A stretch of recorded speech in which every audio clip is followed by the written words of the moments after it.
নামার ভিতরে এসেছিলাম একটু ঘুরতে। ঘুরতে এসে দেখি যে এই পাখিটা এই নেটটার ভিতরে খুব বাজেভাবে আটকে আছে এবং পাখিটা খুব ডাকাডাকি করতেছে। সাথে, সাথে পাখিটাকে ছোটানোর জন্য কার্যক্রম শুরু করলাম এবং ভাবলাম যে আপনাদেরকে একটু ভিডিও করে দেখাই। এই পাখিটার নাম কি অবশ্যই একটু নিচে কমেন্ট করে জানাবেন। এরকমভাবে পাখিটা আরকি নেটটার ভিতরে বাজছে যে হাত দিয়ে ছোটানোই যাচ্ছিল না, যার কারণে আমরা এই কাঁচিটা দিয়ে ভালোভাবে জালগুলো একবারে ছিঁড়ে ফেলতেছিলাম যেন পাখিটাকে আমরা খুব সুন্দরভাবে ছুটিয়ে ওকে মুক্ত করে দিতে পারি। এই পাখিগুলো খুব সচরাচর দেখা যায় গরুর উপরে বসে থাকে, ছাগলের উপরে বসে থাকে, বাট পাখিটার নামটা আমার মাথার ভিতরে আসতেছে না। তো আপনারা অবশ্যই একটু নিচে কমেন্ট করে জানাবেন যে এই পাখিটার নাম কি।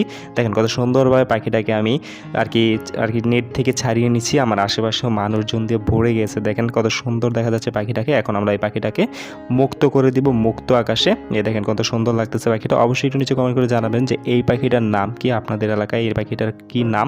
তো দেখতে পাচ্ছেন শেষবারের মতন আমি আপনাদেরকে পাখিটাকে ভালোভাবে দেখিয়ে দিতেছিলাম। তো এখন আমরা আমাদের এই পাখিটাকে মুক্ত করে দেব এবং ও চলে যাবে।